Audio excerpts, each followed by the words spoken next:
Good morning, everybody. How are we all feeling this morning? Welcome to this morning's webinar, April 2021. Doesn't time fly when you're stuck in the house?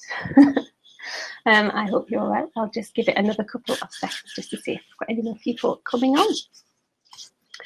on. So today we are going to be speaking about IBS type symptoms and how that relates to endometriosis. Because I know a lot of you have either dual diagnoses or suspected IBS or suspected endometriosis. So we're just going to be looking at a correlation between the two and why there seems to be such a high level of misdiagnosis and or such a high level of dual diagnosis between the two illnesses. So we'll just give it another couple of seconds.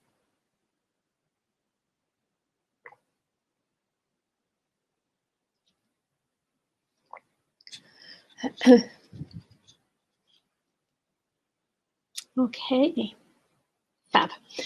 Okay, if you do have any questions as I'm going through, I'll just make sure the chat is enabled. It's disabled, fabulous. So I'll just, it seems to be working, I think. It's different every time.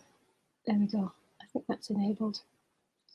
That's enabled now. So yeah, if you do have any questions as we're going through, just pop them in the chat. If you're watching on replay and you have any questions or comments, pop them in the chat as well, because they get emailed through to me. And I know it definitely works because somebody from my webinar a couple of weeks ago emailed me a question and it pinged up, and that's the first time that's happened. So at least I can verify if it works. So thank you very much for joining me this morning. Thank you to those who are watching on replay. I hope this is going to be informative for you and maybe a little bit helpful as well. So yes, my name is Sarah. My company is Halcyon. I have been a therapist, alternative therapist, for about 14 years now, on and off. I did take a little break in the middle, but yes, it was 14 years ago that I qualified as a Reiki healer, and that's where my journey started. I originally started just treating friends and family, and then I graduated to treating work colleagues in the office. I had a 9-to-5 career for many years alongside Halcyon. I started treating work colleagues in lunch breaks for payment in sandwiches, which is my favourite sort of payment. Well, obviously you can't live on sandwiches. And then I started, one of my work colleagues sort of persuaded me to take it up properly. So I started renting a room in a spa, in a beauty salon.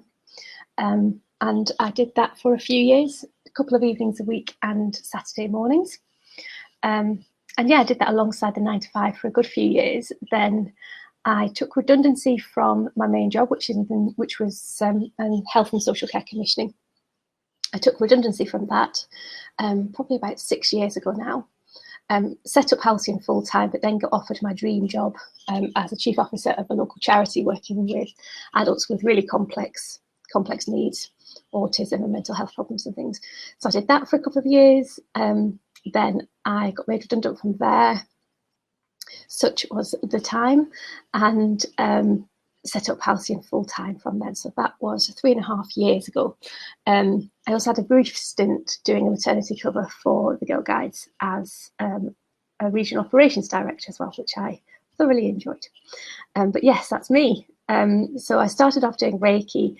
I then added loads of different therapies to that. So therapies such as reflexology, aromatherapy, hot stone massage, normal massage, aromatherapy, aura cleansing, how the chakras work. I then became a Reiki master in 2010, qualified in core therapy, which is fabulous therapy. It's a mixture of Chinese medicine and Western techniques as well.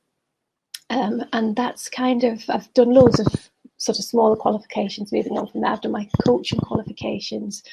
I've done an endometriosis qualification, which, to be honest, if you have endometriosis, you could have written that course because I didn't learn anything, but at least I got a piece of paper to say that I am now a specialist.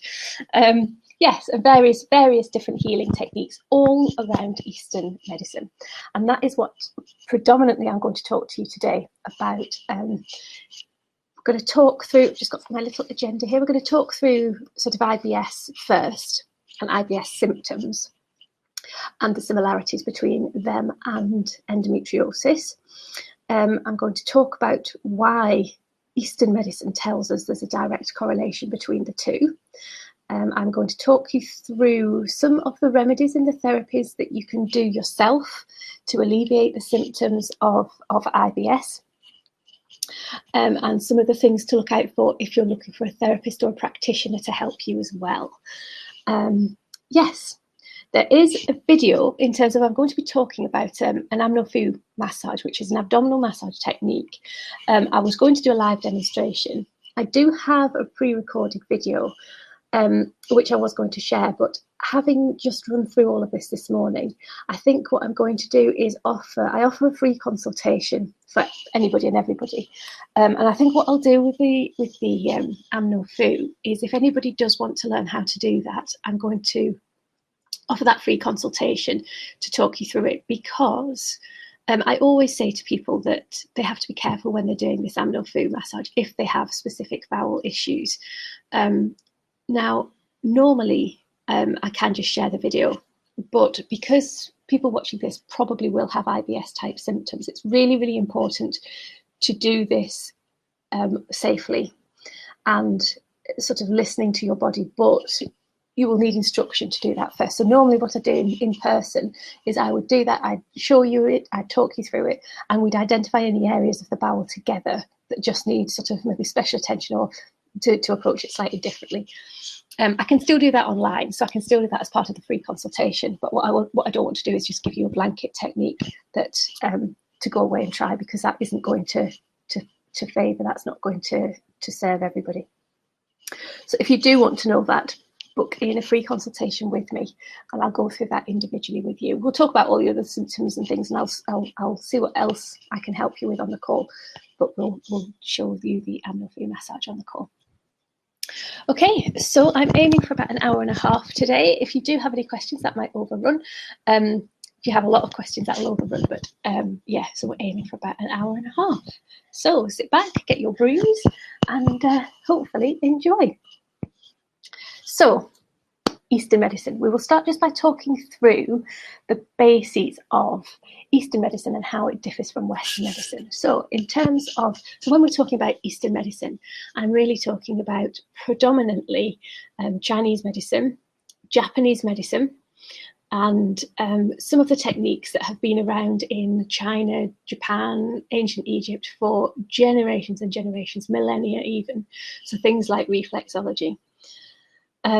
Now, when we're talking about the main difference between Eastern and Western medicine is how the symptoms and the people are approached. So in Western medicine, and don't get me wrong, I'll say from the outset, I am a staunch supporter of the NHS. I think the system that we have, especially in the UK, is fabulous, and I don't discourage people from going to doctors and GPs and using Western techniques. However, in my experience, Western medicine fails us, especially as women, and especially as women with conditions like IBS and endometriosis. And this is predominantly because Western medicine can't quite understand why we get the symptoms, why we get the flare-ups that we do. And yeah, okay, you get blanket statements like, oh, it's triggered by stress, it's triggered by food, but that doesn't actually tell you why. And in Eastern medicine, this is the principal difference between the two. In Eastern medicine, you are taught to always ask why, like an annoying 2-year-old child. Why? Just to really drill down beyond the symptoms, beyond the initial triggers that people think, oh, well, my IBS is triggered by food. Why? Really to understand what that illness looks like and what that illness looks like for the individual. So again, with Western medicine, like I say, I used to be a health and social care commissioner, so I know how the Western system works, and it's fine if you have a broken leg, if something really serious has happened, then it's perfect. It's exactly what you need. You follow a pathway. You go to your GP. You are triaged by your GP, you are sent to a specialist. The specialist then looks at the particular area that you're struggling with. That specialist will decide whether you need an operation or medication, and that specialist will look at that one particular area, which for some conditions, which for some people is spot on. So there is a pathway to follow in Western medicine. The trouble with issues like IBS and endometriosis is that we don't follow a pathway. Our symptoms don't follow a pathway. At the minute, Western medicine tells us there is no real cause that they can determine. So they don't have that pathway. They don't have that flow diagram that they use in almost every illness to say, right, you are here on the pathway. This means that this should have already happened and this will happen. And at the end of it, chances are this will happen. We don't have that. We don't have that luxury. So the only thing I can do as an alternative therapist is look to Eastern medicine. Now, Eastern medicine does give us some answers. And it's something that I'm really passionate about and tell people about all the time, because it does give us answers. It gives us more answers than Western medicine. And the principal difference is that Eastern medicine doesn't really look at diagnoses. It doesn't look at the label you have. So if I have somebody come to see me or stay at home and Zoom me, as is the situation at the moment, I will talk through what diagnoses they have. But in all honesty, I won't hold too much space for that diagnosis. I won't hold too much space for that label. It will go in my records and I will be mindful of the diagnoses. However, we will look more at symptoms. And we will look at symptoms in terms of overcoming those symptoms and curing that root cause, getting over that root cause, rather than looking at the symptoms in order to make a diagnosis. As alternative medicine practitioner, I never make a diagnosis. I will never tell people what's wrong with them. I would never presume to have that medical degree to be able to say categorically that they have something. What I do is look at the symptoms, look at any patterns and correlations between the symptoms, and look at why the symptoms are happening. And we keep asking why, like I say, until we get down right to that root cause of what's going on. So with IBS and endometriosis, so if somebody was coming to me with suspected or confirmed IBS and they were sick of living with the symptoms or having to take the medication, because then that's another thing that endometriosis and IBS have in common. You pretty much, whilst you can maybe control it a little bit with diet, it's not always the diet that's the cause. Diet can be a trigger. So you are likely to have symptoms for a long time if you don't address that root cause. Or you have to take a shed load of medication to help you. And some people are happy doing that. That's absolutely fine. Some people are less so. I'm in the less so category, and as are my clients. And I'm guessing you're kind of curious about that. Otherwise, you wouldn't be joining me today. Like I say, any questions, just fire them over. Hopefully this is making sense. So if somebody came to me with suspected IBS, we would fill out a symptom sheet, which is the same symptom sheet for everybody. It's quite a comprehensive symptom sheet, and we would fill out everything. So the same with people coming to me for suspected endometriosis, we would look at the presenting symptoms. So we would look at things like pain in the abdomen, swelling and bloating in the abdomen, bowel habits, so constipation, diarrhea, a combination of the two, that feeling of urgency that you need to go to the toilet, that feeling that that when you've been to the toilet you need to go straight again, or that you haven't quite finished what you need to finish. Oh yes, I should have said, I hope you're not eating your breakfast, and don't watch this if you are eating your breakfast and have your squeamish disposition, because there will be a little bit of talk about food today. So yeah, those kind of symptoms, we'll talk through all of those, the kind of the obvious IBS symptoms. We will then also look at less obvious things. So we'll look at the condition of the skin. So I will look at the condition of the skin on your hands. I will look at the condition of the skin on your face, your hair, your nails. I'm just going to take a glass of water. Your nails, the skin under your eyes, is it dry, is it patchy? Have you got dark rings under your eyes? We will look at your sleep patterns. We will look at your stress levels. And I will ask you about any other pain you're having. So things like joint pain, headaches, migraines, jaw ache. That's a really common one that people tend to overlook. Toothache as well. That's a really common one, because quite often you can get toothache. It's not necessarily the teeth that are the problem. It's more like the jaw. But again, that's really, really overlooked. So we will look through all of those symptoms, everything that is going on in your life. We will also look at, so it makes me sound a bit of a stalker, but we will also look at things like your physical environment, and your relationships and things. And the reason for that will become apparent later on. But we will look at it's a full holistic assessment. When I'm just so basically what I should have said at the beginning in terms of how I work.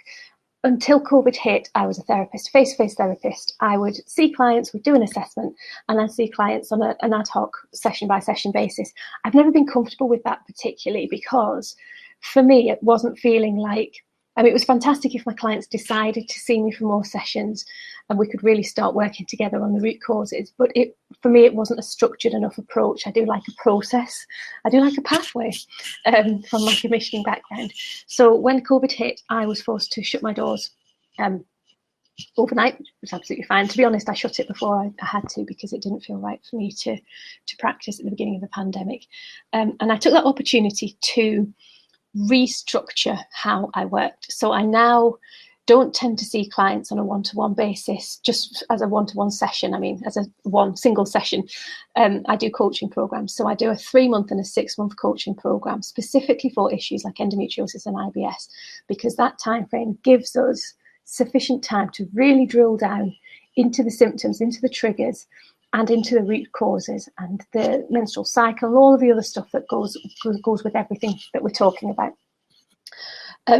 So at the beginning, I will do this holistic assessment that looks at everything. I don't necessarily go into such detail, which is one of the reasons why I didn't want to carry on just seeing clients on a session-by-session basis, because there just wasn't enough time to really start looking at the things like the physical environment, the relationships, the real kind of stress triggers that are going on in people's lives.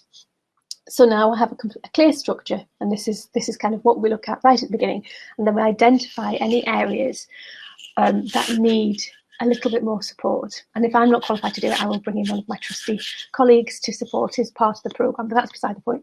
I just didn't want you to think that I think I can solve everything, because I really can't, but I know people who can.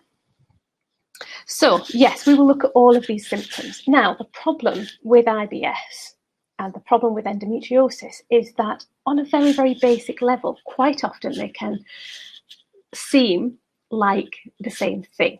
So, for example, if I talk you through some of the symptoms of endometriosis around the bowel that kind of are, I didn't realise that Western medicine, because I turned my back on Western medicine 20 years ago. I was diagnosed with endometriosis in my 20s, and long story short, I didn't want all the invasive stuff that they were offering me, and I turned my back on Western medicine, and I hadn't really realised until I came back to it fairly recently, or relatively recently, just how things hadn't really changed.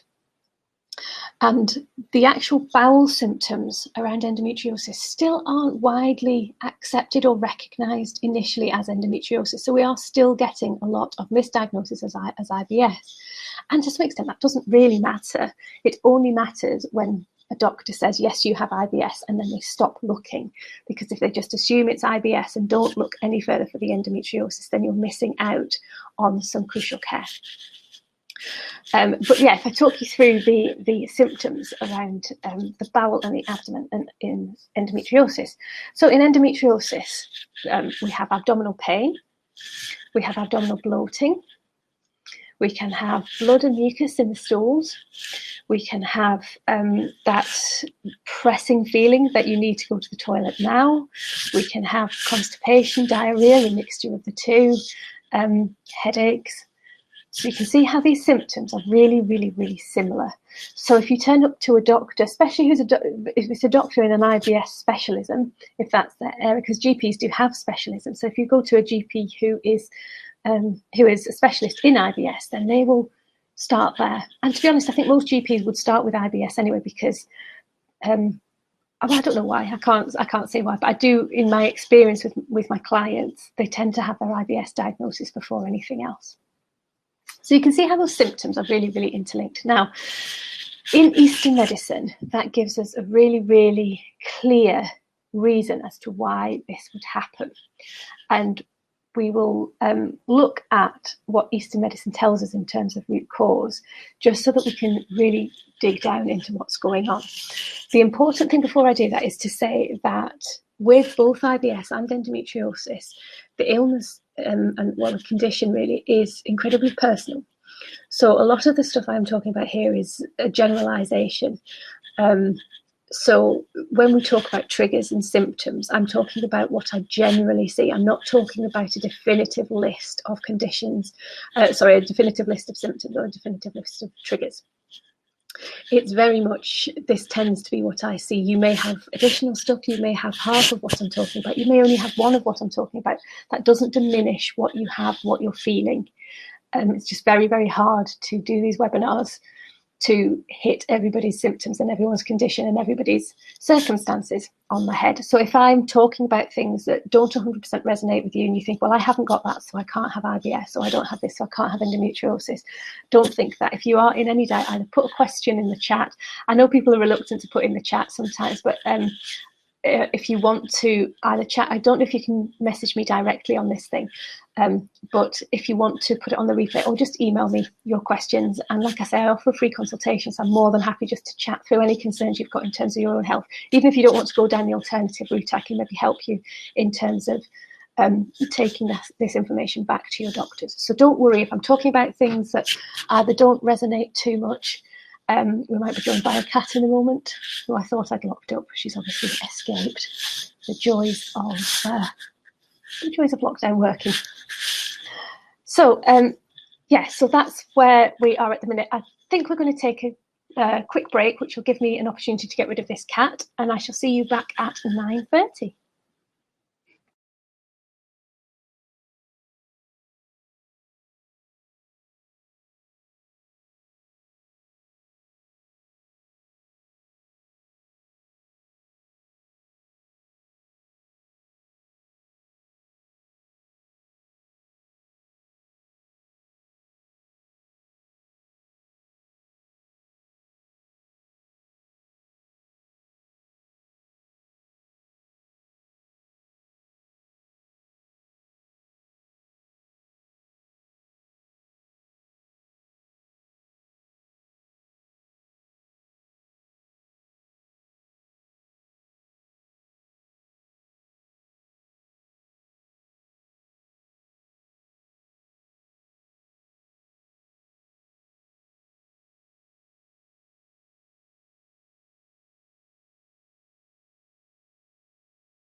May as well turn the mic off. For some reason, the disable camera button is broken, so I couldn't turn the camera off. And I couldn't find the cat either, so I think she's gone into hiding underneath the settee. We may well still be disturbed by said cat, which is fun. So how is all this sounding? We'll start to get really down into the detail in the next section about how Eastern medicine describes IBS and endometriosis and the sorts of things that we look at.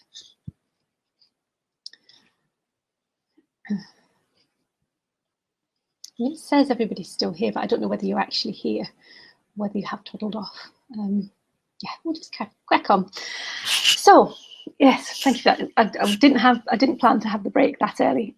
Excuse me. But yes, best laid plan of mice and men, as they say. So, what does Eastern medicine tell us about how things like endometriosis and IBS come to be? So a lot of you will have already heard me talking about the Nile analogy. In essence, Eastern medicine believes that we have energy flowing through us.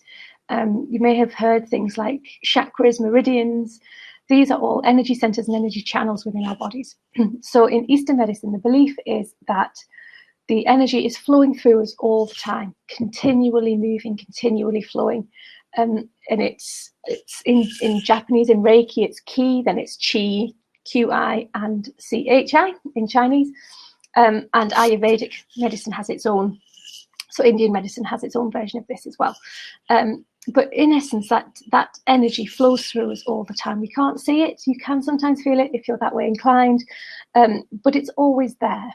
And the Eastern medicine belief is that for as long as you keep this energy flowing freely and uninterrupted, then you will maintain good physical, mental, and spiritual health. So this energy or life force, so Ki in Japanese, it's the life energy. Well, it's the same in Eastern medicine, it's your life energy. So for as long as you are alive, this energy is flowing through you. So to go back to the Nile analogy, the ancient Egyptians used to not prophesy, that's not the right word, but teach, I suppose, that the chi, that the universal energy, that the life force that was flowing through people was the same concept as the Nile. So the Nile and its subsidiaries, when the water is flowing freely, when the water is clear, when it's unobstructed, then the land around it is plush, is nourished, and everything grows beautifully. However, as soon as there's a blockage, so as soon as it becomes any form of block in the Nile or in any of the subsidiaries, then the land around that blockage starts to get sort of dried up. Things don't grow, you start to get droughts. And the same as if there's no rainfall. So you need that source to be providing that energy, and then you need that energy to be flowing. So downstream you get the drought, so that's when the crops start growing, things start to dry up, things start to get stagnated, in the same way that we get dehydrated, so our fingers start to go sort of prune-like, our skin gets dry. Similar sort of concept, but with the energy rather than the water. And then if the blockage is crossing one of the, or even the Nile or the subsidiaries, downstream you get the drought.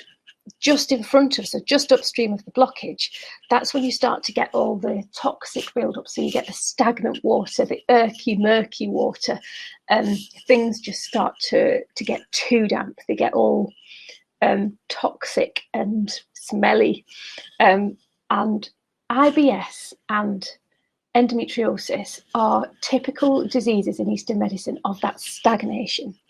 So it's where the energy and the blood in our body is not flowing freely. So you have that Nile analogy, when everything's flowing freely through our bodies, everything's nourished, everything's plush, everything's sort of vibrant. Yet as soon as you get a blockage somewhere, you start to get dryness on one side. So we're talking about the skin dryness in the skin, dryness on the scalp, dryness on the arms. So we start to see areas of dryness, and we start to see areas of stagnation as well. Now, similar to the pond analogy, similar to the water analogy, stagnation in the body shows up as things like inflammation, toxic buildup in the body, causing inflammation, causing pain, causing bruising, because the blood is just stagnating, it's stopping where it is, it's not flowing, so you're getting that bruising. It causes smells, it causes almost like a toxic smell, and it also causes clots, blood clots. So when we're looking at IBS and endometriosis and everything of that ilk, you start to see this real correlation between this energetic flow, the blockage in that energetic flow, and the symptoms that people are experiencing. So that's all well and good. So what does that mean? How on earth do you end up with blockages in your energy channels? Well, and again, some of you may have heard of me talk about this before, because I do webinars just on this. In essence, there are two causes of blockages in your energy flow and your blood flow. It's not just about the energy, it is about that blood stagnation as well. You'll hear Chinese medicine people talking a lot about stagnation of the blood. So it's not just about the energy, it's about the stagnation in the blood, because the blood isn't flowing freely either. So where the blood doesn't flow, you don't get the energetic flow either. So it's all part and parcel of the same thing. And water. We are water beings, I was going to say. And then I had a flashback to my favourite book as a kid called The Water Babies. But anyway, don't know. Sometimes my mind works in mysterious ways. But yes, if we've got that stagnation, we've also got stagnation in the water as well. So you see a direct correlation between the stagnant water of the ponds and the blockages in the Nile and what's going on in your body. So in terms of cause of blockages, there are two main causes of blockages. One is emotional and one is physical. Emotional trauma, physical trauma. We'll start with the physical trauma because that is the most, that's the easiest one to get our heads around in terms of our Western philosophies. So, for example, the easiest thing to demonstrate is if you have a physical injury. So, if, for example, if you are playing football and you twist your knee and the knee slightly goes out of kilter. Now, that knee might well pop in, but what you might have done there is just twisted one of the muscles, overextended one of the muscles, something like that. So that muscle then becomes injured. And the body is fantastic. Again, this is an Eastern medicine, well, and Western, I guess, but Eastern medicine definitely, that the body, when it's well, when everything's functioning, has the perfect capacity to heal itself without any major intervention. So providing that knee has gone back in, what will happen naturally is that muscle will protect itself for a while until it's healed. But that is an injury. So you've got a physical trauma there. What can happen over time if the knee hasn't gone back into place fully, or if the muscle doesn't repair itself quick enough, then what you can see happen is that injury starts, so that injury is protected by other muscles. So the other muscles around that injury start to tense up and take some of the strain so that this muscle here doesn't have to work, so it can mend itself. Then we start to see, so if that goes on for a prolonged period of time, we start to see undue tension in the muscles that have jumped in to help, because these muscles are now doing more than they should be doing. They could be doing different things to what their intended use is. So especially things like hips and knees, if you're walking, the system compensates. Now, ordinarily, that system will rectify itself when the injury has gone. But like I say, if that injury takes longer, or if it's a recurring injury, you've got a weakness there, then that might not be the case. And you start to then see this additional pain from the muscles around it. Then what happens? These muscles get so tight, they get so sore and tight that the body then thinks, hang on, this is kind of an injury now in itself. So these muscles, and obviously this is just an exaggeration, these muscles start to kick in and act differently and take the strain so that this set of muscles can then repair itself. So you end up, we see this really, really acutely in people's necks and shoulders. So for example, if you have a car crash that's just hurt, maybe even your spine, a couple of your vertebrae in your spine, the muscles will tense to protect. Then the muscles around it will start taking the brunt of the activity that's going on in order to give that body time to heal. So you may find yourself sitting differently, standing differently, lifting things differently, because you are subconsciously aware that you have, and maybe consciously, that you have an injury to your back. So you will start to do things differently. And then that muscle tension just spreads and spreads and spreads. So over years, you can start to see a real difference in somebody's stature because of this original injury. Now, what's happening there in terms of Eastern medicine as well is that muscle tension is getting so bad that it's starting to cause blockages in the blood and the energy flow. So if you can imagine that you have a nice relaxed muscle, everything's going on, your muscle's moving lovely, your muscle's really happy, and at the same time you've got your blood and your energy flow going through like that. So you've got your muscle, you've got your muscle, and you've got your blood flow. Then what happens is blood's still going. It's really hard to do that just with one hand. Your muscle's still going, your blood's still flowing, and the muscles are starting to tense. So the blood starts to just hit a little bit of resistance. Your blood and your energy starts to hit a little bit of resistance. And the more that gets tense, the bigger it gets, and you're just stopping that blood flow and the energy flow going through. So if that's happened, this side you've got all the dryness, all the lack of nourishment, the lack of nurture, and at this side here you'll start to get that stagnation build up. So IBS and endometriosis, how does this relate? Well, a lot of the clients I see, and actually specifically for myself as well, when we start digging deep into historical injuries, this doesn't happen over time. This can happen over years and years and years and years. So for example, I saw one client when I was still doing face-to-face work. I saw one client whose issues came from the birth of her, I can't remember if it was her first or second child, but her daughters were both in their 30s. So this was something that happened 30 years ago, and over time, the muscles had got so tense. And she had bad back. She had bad back for years, and doctors recognized she had a bad back. It was just something that, I get hip pain from my bad back. It was just something that they recognized was there. So if it flared up, she used to go for massages, or she would do yoga to try and keep it at bay. But it was never really looked at in any greater detail than that. Certainly never linked to her IBS.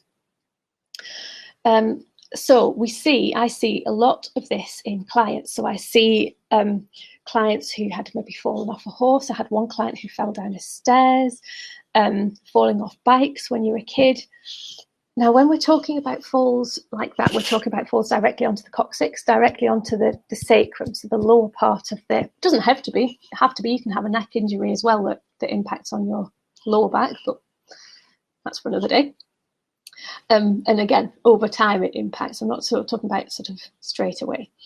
But yes, so we're talking about sort of injuries to the pelvis or to the neck, like I say, that over time start to really, really tense up. So the symptoms you may be getting here are sore lower back, sore neck, migraines, sort of one leg longer than the other, which I know sounds really strange, but most of the clients I see who've had this joke and say, oh yeah, my left leg's slightly longer than your right leg. No, it isn't. Trust me, it isn't. Your legs are the same length. What you're doing is tilting your pelvis slightly so that it looks as if your left leg is longer than your right leg. But the reality is your legs are the same size. What we need to do is rebalance that pelvis, twist it back into place if it's slightly twisted. Again, a lot of women I see have twisted uterus, which again is accepted, but it's not ever looked any deeper in terms of IBS, in terms of endometriosis. So there's a lot of tilting going on. That's purely, most of the time, that's purely through the muscle tightening over the years. So from years and years and years of tight muscles, the bones have very slowly started to move. Now, this is where Eastern medicine differs from Western medicine again, because these are not structural changes that are happening within the body. So the muscles are not changing the pelvis. They're not. So if you lay on an X-ray table, you wouldn't see any difference between that pelvis and the pelvis of somebody else who didn't have these issues. Fundamentally, everything stays the same. It's just the muscle tightness just kind of. So for example, my posture is really bad. I carry my stress in my neck. I know that if I sit up straight, everything's fine. Nothing's different at all. If I go for an X-ray, there won't be any difference between my neck and shoulders and somebody who has fabulous posture. However, my muscle memory is such that when I relax, my shoulders sort of go rounded. And that's the case of a lot of us, especially those of us who've sat for many years at desks. So it's not causing structural problems. It's not causing anything that would show up on an X-ray. It's not causing any deep-seated skeletal issues. What it is doing is changing how the body operates on a cellular level, I suppose, because it's not getting, so it's creating tension, it's creating blockages so that the blood and the energy isn't able to flow through the body.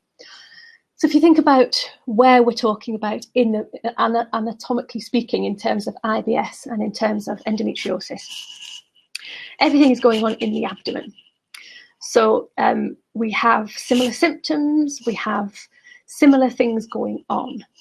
The difference between endometriosis and IBS is the added endometrium, or whatever it is.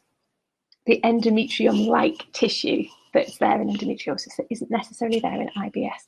However, the other stuff is all the same. So we have this area of the abdomen where things are so close together, things are so tightly packed into that abdomen. I still have yet to understand how Western medicine can dismiss these IBS, endometriosis, everything like this, saying, oh, it's two separate systems. They are so intrinsically linked that it's crazy. So we have this abdomen that's rammed full of the digestive system and the reproductive system. Everything's going on in there. If you have a slight blockage, so if you have a historical injury, if you've had an operation and some scar tissue down there, then you're causing blockages, only slight blockages. It doesn't have to be a lot. And you're starting over time to see this toxic build-up behind the blockages. So you're getting the blood clots, you're getting the constipation because things are drying out. So your bowels aren't working properly because your bowels are the other side. Your bowels are dry, your bowels are not being nourished. So that's your dryness. At this side, you've got the wetness, you've got the mucus, you've got the blood clots, you've got the pain, you've got the swelling, because that's where the toxicity is. You could actually have this so that half of your bowel was on the dry side, half was on the toxic side. So this is why you can see sort of a mixture of your, there's another reason as well, but I'll go into that in a minute. This is one of the reasons that you can see the mixture of the constipation and the diarrhea, where sometimes things can be so dry that it's really hard to pass anything. But some days it can be all mucus because you've got the dry and it's not your bowel that's blocked. There is a slight blockage somewhere in a muscle that's stopping all the nourishment getting to the bowel, but it's not your actual bowel that's blocked. Your bowel is suffering the repercussions of the blockage. So if that blockage is halfway between the bowels, you've got the toxic buildup happening on one side, and you've got the dryness and the malnourishment going on the other side, if that makes sense. So that's one reason. Now, in terms of the emotional trauma, and again, I always stress this is not to say that things like IBS and endometriosis is in your mind. It's not. It's, as we all know all too well, it's very, very real. However, what can happen is if you have a prolonged emotional trauma. So by that, I mean, if you have something like anxiety or stress or depression, and you have lived with that for a number of years, then that can start playing havoc with your physical body as well. So the easiest way, and I always use this example, the easiest way is to talk about fight or flight. So if you have anxiety, you have fear, you are living with your fear, with your body constantly in fight or flight mode. So your body is constantly waiting for the threat that you are anticipating to happen. So it's constantly primed to either fight or flight. Now, our body deals with this in numerous ways. So, for example, getting our legs ready to run. So we might see heavy legs, we might see sore, tired legs. Heightening our awareness to look for the danger. So we might struggle to sleep, we might get eye strain, we might get headaches. These are all symptoms of anxiety. And the most pertinent thing here is when our body is getting ready for fight or flight, it ditches what it sees as unnecessary. I'm just going to have to take a sip of water, apologies. It ditches what it sees as unnecessary. So in that moment, the reproductive system and the digestive system aren't necessary because it's just taking up energy unnecessarily that's needed to either fight or flight. So the body stops focusing. It naturally stops sending as much energy to the reproductive system and to the digestive system because it thinks it needs its energy to fight or flight. So it's not to say that it stops the functions completely, it just doesn't prioritize them. It doesn't give them the energy that it would normally give them if everything was well. So if you're living with that over a number of years, then you're starting to see your body systematically not nourishing your digestive and reproductive systems. So that's another way that you can start to see these symptoms creeping in and issues happening with the digestive system, with the reproductive system over a number of years, if that makes sense. There is also a second sort of one that's linked as well in Western medicine in my world. No, Eastern medicine in my world. Excuse me. Bear with me. This is why I always plan to take the breaks after 45 minutes because I've realised that that's how long my voice lasts. So there is another thing as well, that a third thing that binds these together. In Eastern medicine, in my world, our muscles, individual muscles, hold deep-seated emotions as well. And I won't go into too much on this. I'm going to do a health clinic on this in a few weeks.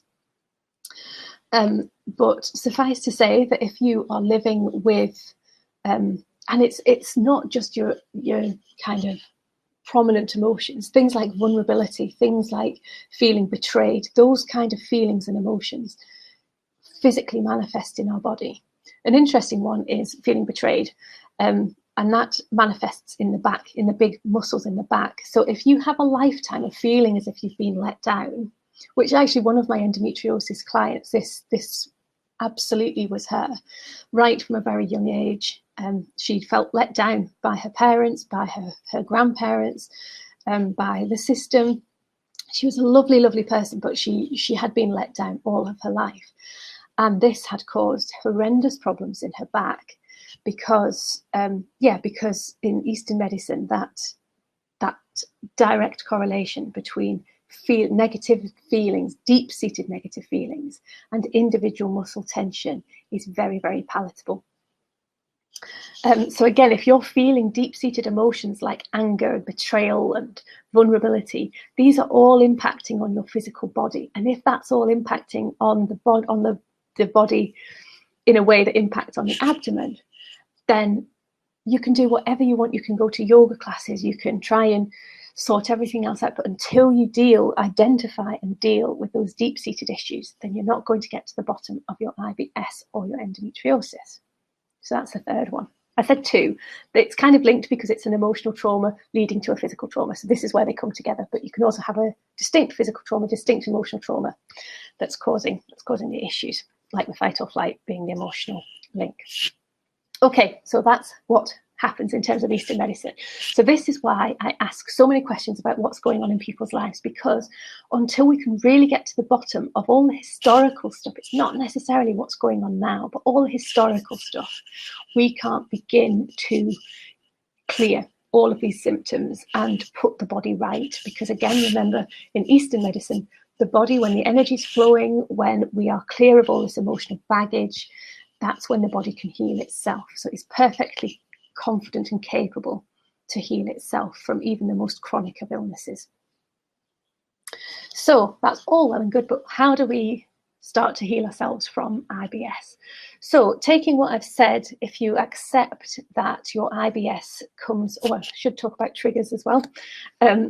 So if you come to accept that your IBS is caused by one of those two, so either a physical trauma or emotional trauma, or deep-seated emotions that have been going on for years and years, then clearly the way to overcome your IBS is to clear those historical traumas. So to rectify any muscle tension, any prolonged muscle tension that's pulling things physically, to identify and sort out any deep-seated emotions and release all of those emotions from the body. Physically, and again, this is where it gets all very generic, and without having an assessment with you as an individual, it'll be very hard for me to tell you what to do. But generic things that I talk through and that I coach my clients to do. Physically, we're talking things like yoga. We're talking things like the little knobbly mats that the name for has escaped me, but anything that relaxes off muscles that you need to do regularly, because this is the key. Muscle memory is fabulous if you're training for a sport or an event or anything and you need your muscles to remember what to do. However, when you've got an injury and you're trying to get your body back to normal, it's a real bugger trying to untrain individual muscles. So the key is consistency, to do it regularly and to do it consistently. Foam rollers as well, the long ones, to put them on your back, or the short ones across your bum, your glutes. We need to get glutes firing quite often. The glutes are such an important muscle. Quite often in my clients, I see that their glutes just aren't working because the other muscles are so tense. The other muscles are doing all the work, but the glutes have kind of said, oh, I don't need to do anything. So things like glute activation exercises, not strengthening, activation exercises. In order for a muscle to be strengthened, you need it to be active first. So glute activation exercises. Piriformis and your psoas are so important if you've got pelvic issues. Now, in terms of my Halcyon Days, my coaching program, and when I was saying about bringing people in, I have a fantastic pelvic floor specialist called Beth, who is amazing. If you'd like her contact details, please do get in touch with me. She is incredible, and she a lot of my clients and a lot of the people in my Facebook group, the people who I speak to, have been to see pelvic floor specialists before because they've been told that they can do wonders for IBS and endometriosis. Everything I'm talking about here is it doesn't matter about the label, any abdominal issues. However, what can happen with pelvic floor specialists is that they have come to be a pelvic floor specialist concentrating on women post babies. In that situation, chances are that you need your pelvic muscles tightening. With IBS, with endometriosis, with everything to do with the gut, chances are your muscles are too tight already. So you need them to be activated where they're not working, and you need them to be released and relaxed. So any exercises that will release and relax the psoas and the piriformis, and you've got some big hip muscles, so like your TFL and your hip, anything like that, those three major muscles, you need them to be released, relaxed. And Beth has some fantastic exercises for these. So again, this is where it's really important to speak to practitioners that understand your condition. There are so many different practitioners out there and therapists that please don't give up if you go to one that doesn't help you, or you try one technique that doesn't help. Don't give up, because there are so many others out there. So that's in terms of the physical stuff. And you need to do all of these as well, because over time, so when we were talking about anxiety and depression, living with IBS, living with all the symptoms that we get, that can cause anxiety and depression as well. So you may be experiencing anxiety. That might not be the root cause of the IBS or of the endometriosis, but it can be one of the symptoms. So it's really important that even if you acknowledge that it was a physical trauma that started all of this off, it's really important not just to look at the physical, but to treat that body, mind and spirit as one, and to nourish them all in order to get better. So in terms of emotional stuff, releasing emotions is key. We all have deep-seated emotions that impact on our physical beings, and releasing those off is absolute key. Now, you can try and do this yourself. It's absolutely possible. Guided meditations, journaling, writing letters to yourself, all that kind of thing is really, really beneficial. I would always recommend seeing a professional. And again, there are so many different professions out there that can help. You've got kind of your standardized Western treatments like counselling, CBT. I don't know if that's classed, that's why I was hesitating, because I don't know if that's classed as a mainstream. But anyway, there's loads of things out there. So you've got counselling, you've got cognitive behavioural therapy, you've got things like Reiki, you've got ancestral healing, you've got aura cleansing, all of these things, and try a mixture of them. The worst that can happen is you'll just have an hour of relaxation. But all of these things seek to sort of undo and release all of these deep-seated emotions. So there's so many things out there. You can absolutely do it yourself if you want, but if you're a bit hesitant, which I can totally understand. For me, this is normal, but for a lot of people, especially if this is the first time you've come across stuff like this, it can be a little bit daunting. Speak to somebody like me, a health coach, an alternative health coach, who can talk you through and coach you how to do it. Or when we're allowed back to see people, find somebody in your local area that you can go and sit and talk to. There are loads of people out there. Hypnosis is a really, really good way of releasing deep-seated beliefs and emotions. That's sort of, I kind of skipped a bit of triggers, but I'll come back to that. And then in terms of the spiritual stuff, so I talk about mind, body and soul being 100% linked. So just remember as well that what you nourish your body with is not just the food you eat. So surround yourself with people who resonate. So sort of when we talk about toxicity, I'll go back to foods and things. But when we talk about toxicity, it's not just about the foods we eat. It's not just about that toxic buildup of inflammatory foods and processed sugars and things. Yes, that's not good. But if you think about what you're putting into your body in terms of who you're talking to, the things you're watching, are you surrounding yourself with negativity? Are you surrounding yourself with toxicity in terms of people shouting, people's opinions that don't resonate with you? Are you constantly battling the people in your environment? How is your physical environment? What sort of things do you wash in? What do you wash your clothes in? Are they chemicals? Look at all of these, and again, a good therapist will go through all of this with you, but look at your physical environment and nourish everything. Try and see everything that you do as being food for your mind, body and soul. And try as much as you can to limit the toxicity and to be positive and nourishing in everything that you're doing. So just to go back to triggers, I mentioned briefly there about food. So food intolerances are a massive part of IBS. Food intolerances, the important thing to realise and remember about food intolerances is that they're not allergies, they are transient. So our gut health, when our gut is healthy, our gut is picking up and sorting out food intolerances all the time, completely naturally. And that's something that it just does. We don't even think about it. However, when we start to get imbalances in the gut, bacteria, we start to see issues going on in the gut, that's when the food intolerances get worse. And the food intolerances can cause toxic buildup. So basically what happens, if you are intolerant to something you're eating, your body is expending a lot of energy just to digest it.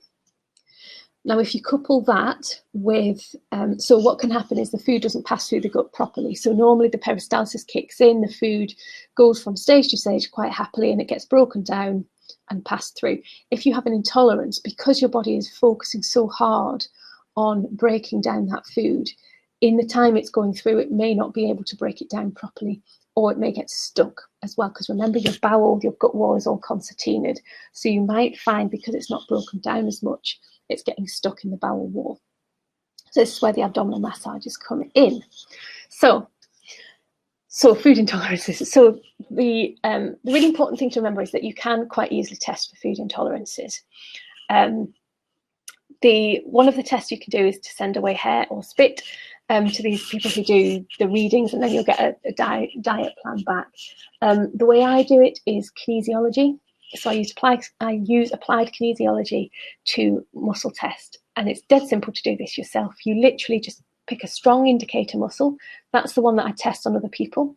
So you need somebody to help you, but if you put your thumb and your little finger together and get somebody to try and prise them apart, that's normally quite strong. If you have a food intolerance, pick up the food that you want to test. If you're intolerant, that muscle will fail. We call it fail. So it'll either ping open when you try to pull it, or it'll just wobble like this. If it stays strong, then you're not intolerant. And this isn't a strength test. Don't get somebody to really yank your fingers. It's about functionality. You can tell within a split second whether that finger, if you struggle, just keep practicing. Now, the reason for this, I was talking before about fight or flight. The reason for this is if you pick up something you're intolerant to, your body will assume you're going to eat it, and your body will send all of its energy and intention to your digestive system to get your digestive system ready to eat whatever it is that's coming in, meaning that it sees this muscle as irrelevant and it doesn't have the energy or the concentration or the focus, whatever intention, whatever it is, to hold that strong. So if it's a really big intolerance, now I've only ever had this happen once. If it's a massive intolerance, then you will see it kind of open because the body's literally sending everything to the gut. What is more normal is that it just wobbles a little bit. Anything that's not hold fast is a fail. And like I said, just practice and practice and practice. Take a note of your intolerances. Then, so if somebody was coming to me for a food intolerance test, that's what I would do. I would then do the stomach massage, the abdominal massage. If you want to know how to do that, please do get in touch with me. There are videos, I think, online, but it's always better to talk to somebody because I can then understand where specifically in your bowels your problems are, so I can teach you different ways of kind of doing it that suits you, so you're not kind of doing any harm. So do the abdominal massage, then stay clear of everything you're intolerant to for 2 weeks, and then retest. Sorry, I'm just going to have a sip of water. I did a guest live on somebody's Instagram this last week, and right at the last minute, I had a coughing fit. Very professional. And I could just feel the same happening there.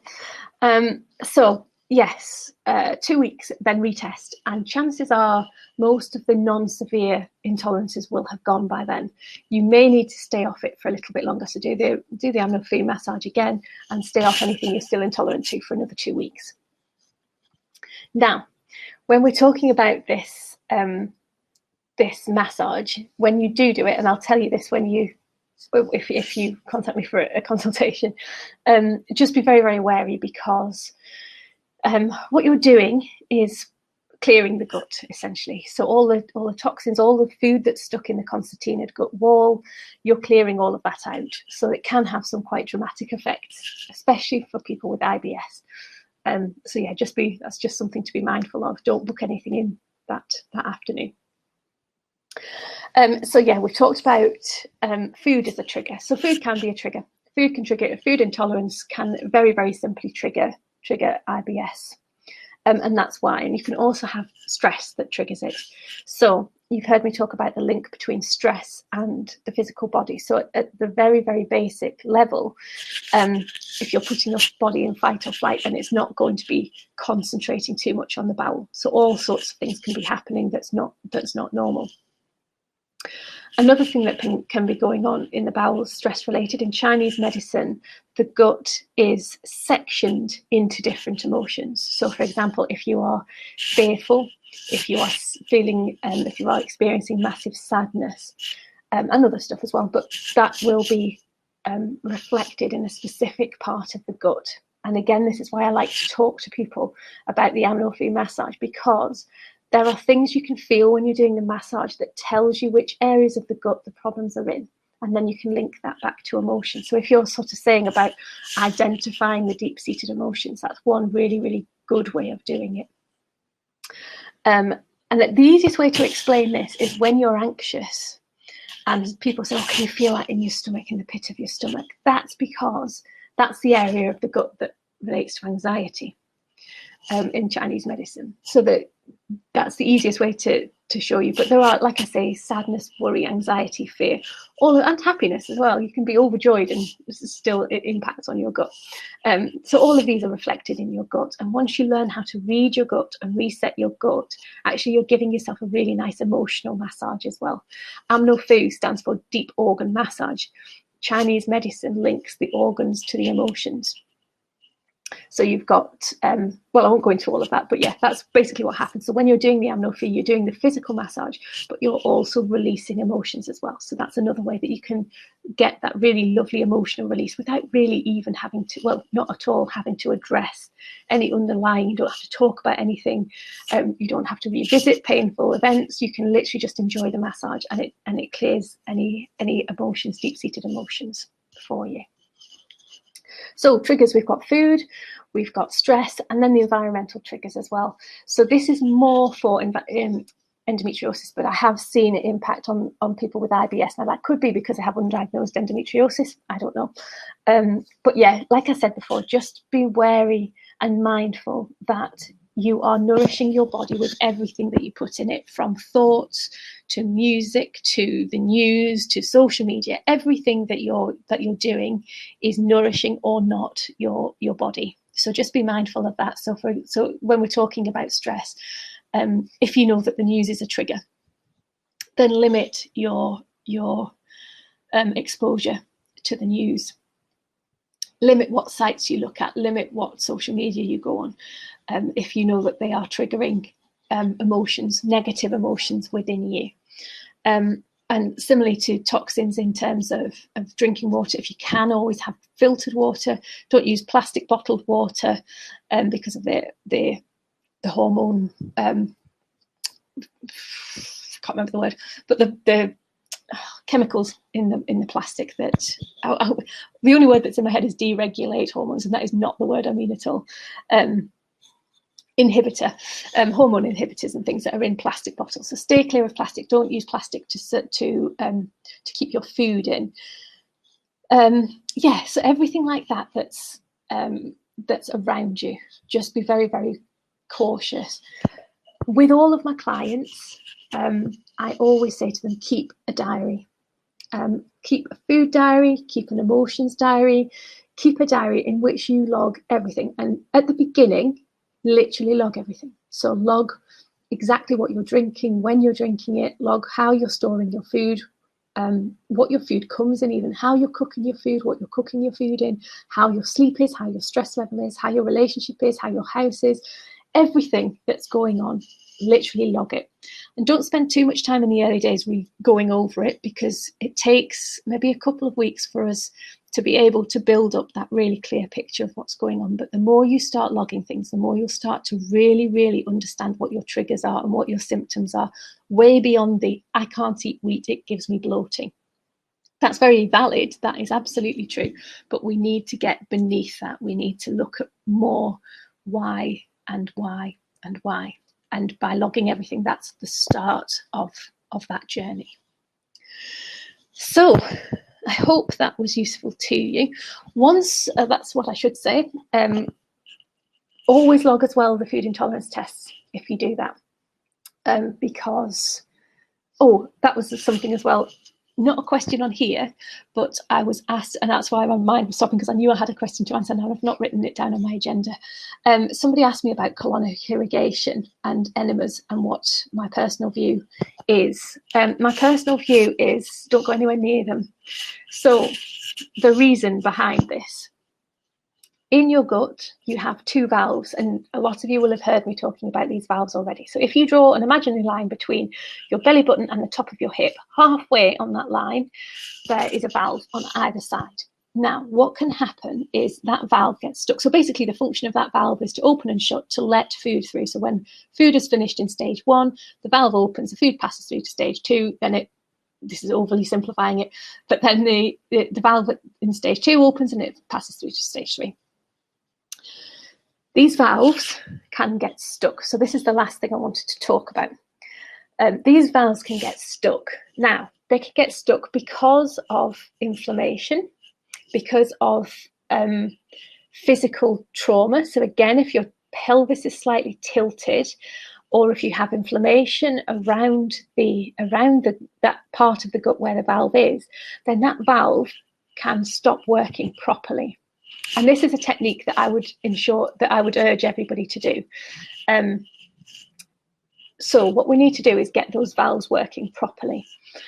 So literally find your valve on that line. Now it can move because your gut is moving all the time. So the best thing to do, I use 2 fingers or 3 fingers, normally 3 fingers, I think. No, 2 fingers. My rock chick days. 2 fingers, and you literally just press halfway. So draw a line between your belly button and the top of your hip. Press halfway until you feel. Now, the first thing you'll feel is you'll feel a slight bit of pain. Pain's probably not the right word, discomfort, almost like a little, it's like there's a bruise in there. So it might just feel a little bit of discomfort in your bowel. And then you literally, fingers up and down, fingers side to side, fingers clockwise, fingers anti-clockwise, a lot slower than that. Do one side at a time, but do both sides. And that will just kick-start those valves to get better. So if you're struggling with constipation, if you're struggling with diarrhea, if you're struggling with the bit in the middle, this is a really good technique. Do it once a day. I tend to do it when I go to bed. But yeah, do that once a day just to keep those valves going.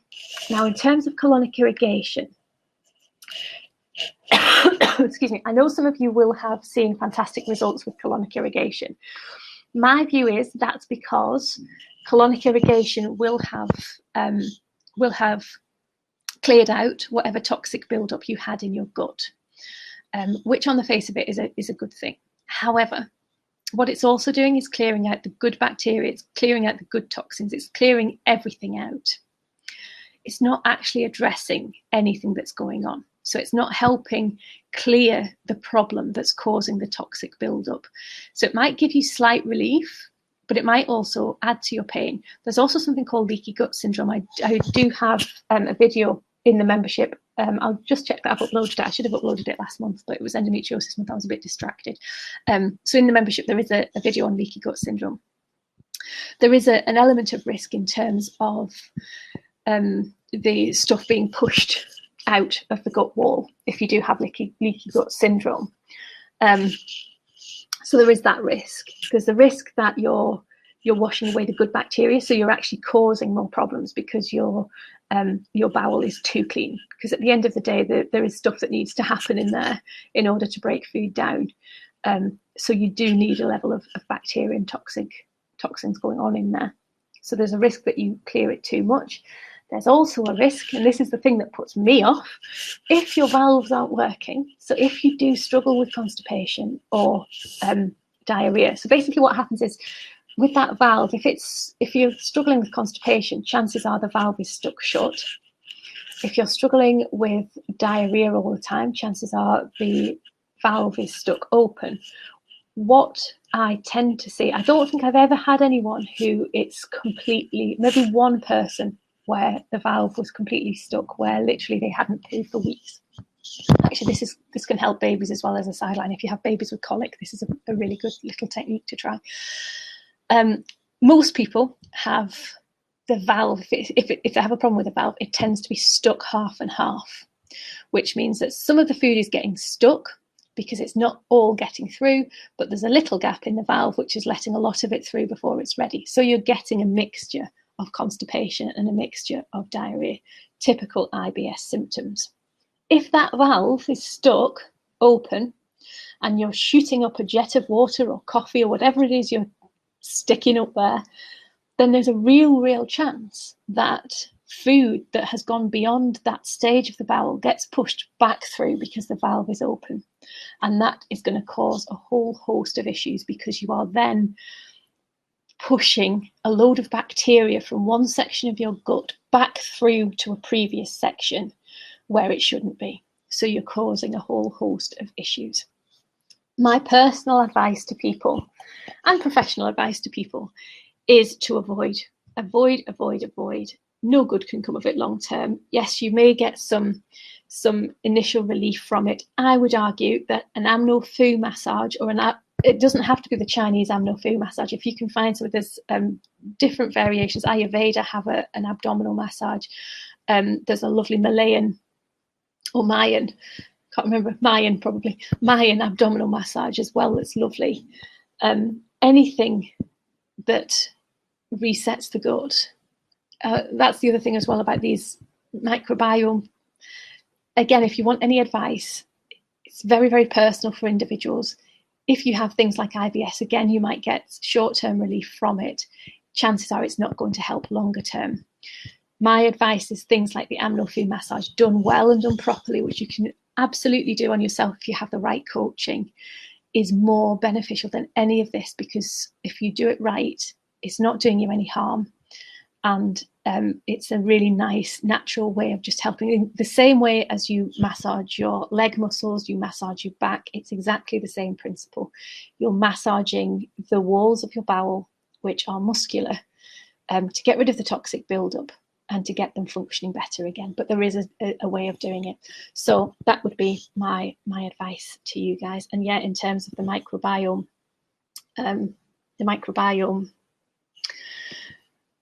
gut reset programs and things like that, again, there's a kind of a place for them. But if you do struggle with things like IBS or IBS type symptoms, then I would be cautious in signing up for things like that. If you have toxic buildup, there are some better ways of doing that for certain individuals. So again, seek advice. It sounds awful. If somebody's selling it, then they might not be giving. Some of my friends sell these and they are the height of integrity. And if they are not right for you, they won't sell you them because they are part of a wider package. However, if you do come across somebody who just sells these, then they are not going to give you, chances are they're not going to give you 100% valid advice. Make sure you're getting your advice from trained either Western medicine or trained alternative medicine professionals, rather than, try not to be disrespectful, but rather than salespeople, if that makes sense. Apologies if I've upset anyone. A lot of people who do sell them are trained. That's not to say that people who sell them are not trained. That's not what I'm saying. Just make sure the person who you are approaching for advice on them is suitably trained and not just a representative. Okay, I hope that was helpful to you. We've got 10 minutes. If there are any more questions or comments, please do put them on. I will assume, perfect, I will assume that everybody is a-okay. That's my stomach rumbling because I was too anxious to have breakfast this morning. So yes, if anybody has any questions, any comments, if you do want to book in, I'll just see if I can very quickly, I don't think I've set it up that I can do this. Oh yes, I do. I shall put that on. I'm not certain if you can see that. So we will see. There should be a link there if you want to book a free consultation. It might actually just be better to email me anyway. So yeah, just email me if you want a free consultation, and I will show you how to do the amno-food that's personalised for you as well, so that any issues you have with your bowel, we can take that into account, and I can show you how to read your bowel in terms of the emotional releases as well.